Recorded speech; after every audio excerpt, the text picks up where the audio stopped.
Ayan, eto na naman yung susunod. Si Felix. O, pusa ka lang din to. Bigay to ng pasahero ko. O, ayan ko kung anong lahi to. Parang si Felix Dakat. O, pero Felix yung pangalan niya. Maliligo din siya. Ito, mapiglas to. O, diba? Wala pa nga. Mapiglas siya. Video natin ulit, ha? Ewan ko kung gano'ng mapiglas to, pero... O, tingnan mo, oh. Dahil alam niyang paliliguan siya, parang nangangamo siya na, diba? Pag nilapag ko siya, lalapit siya, yun, no? Kasi nga, natakot siya. Paliliguan natin. Ligo ka, ligo, ha?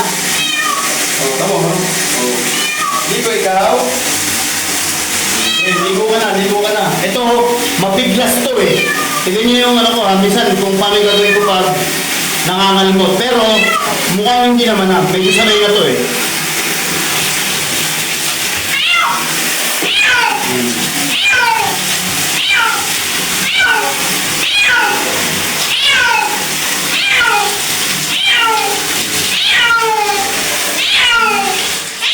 Dapat maluwag ka lang maghawak kasi nga nangangalmot. Pero mukhang sanay naman na siya.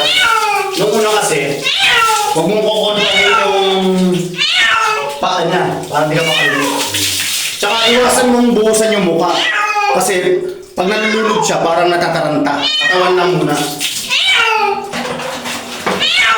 Tamo. Malato. Pag nakabuhusan yung mukha niya, natataranta siya. Kaya kailangan hanggat maaari, yung katawan lang muna, pasulpot-sulpot lang sa mukha. Ayun.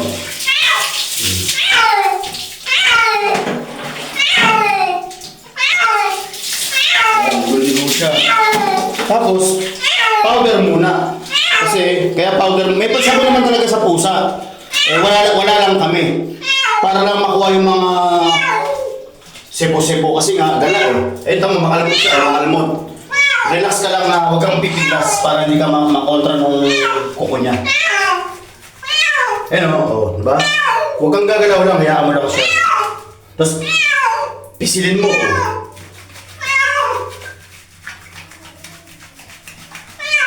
Kung sakaling mapiglas pa rin siya, itiin mo lang pa ganyan, no? Sa akin, ang diskarte ko, nung una. Tingnan mo yung katas, ang dumi, Wala eh.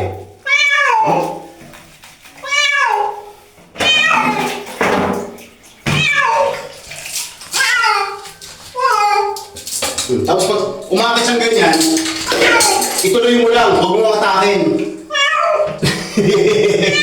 Ituloy mo lang, sabay patuloy na nakuha. Huwag mo siyang kukontrahin kasi baka makalmot ka.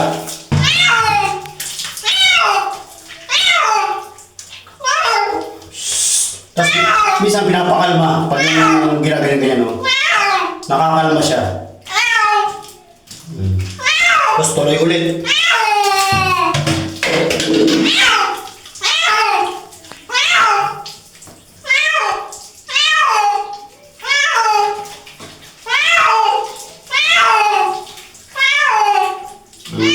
Bilang katas,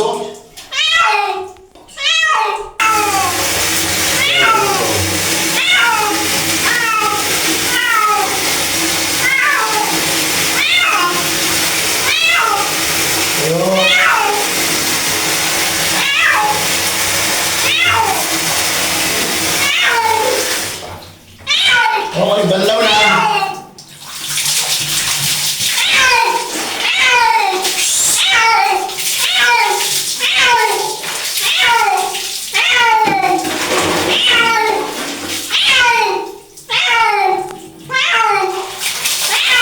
Last na. Mabangong sabon na. Last na to. Tama na to. Ibaba, i-relax mo lang para mababa. Ayan. Huwag mo siyang kukontrahin pag ano. Ayun, diba? Pag nangalot ang ganyan, relax lang din para bumaba yung kuko niya. Kasi pag tinaas mo, makakalmot ka. Malapit na, para mabango na. likod, paa. Tapos, kabilang paa. Dibdib. Dibdib. Buntot, puwet. Tapos na.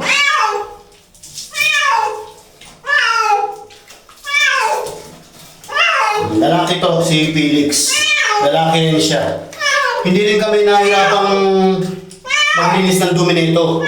Hindi na kami bumibili ng mga buha-buhangin kasi sa CR din siya umiihi tsaka dumudumi. Konting buhos lang sa butas. Okay na. Ayun, linis na linis, diba?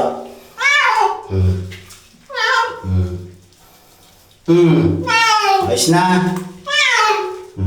Okay, banlaw na, nas na. Banlaw na.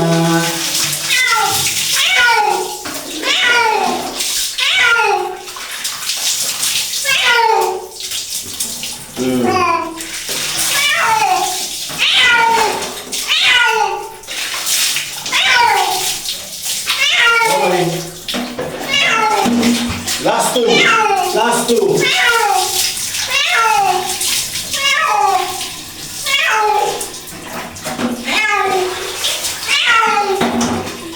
Pwede naman sanang gamitin yung shower o itong bigay. Kaya lang, ito kasi mas buhos, mas talagang agos lahat. Tsaka matagal yung bigay. So na lang, last na. Tapos na. Hindi ka na mag-shampoo. Hindi ka na mag-shampoo.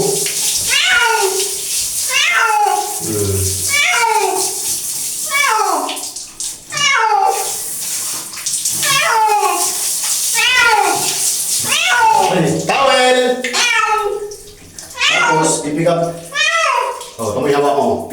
Pipiga-pigaan na para medyo hindi basang-basa sa towel.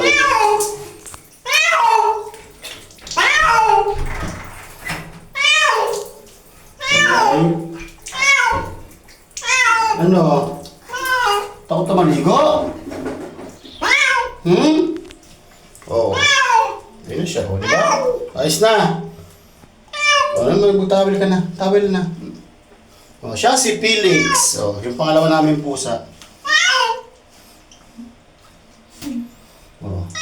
Mo, towel. Saluhin siya ng... Ako na. Dito.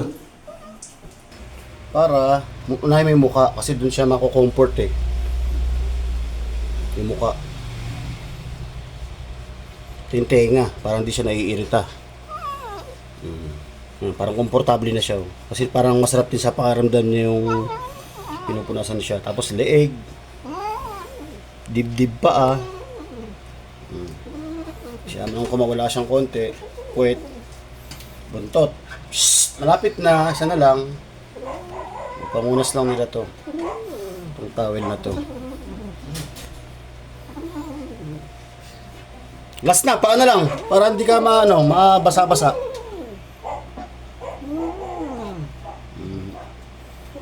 Diba, komportable na siya? Okay na. Bye-bye na. Bye-bye. Ito mo, mabango na. Presko. Sige na, takbo na dun.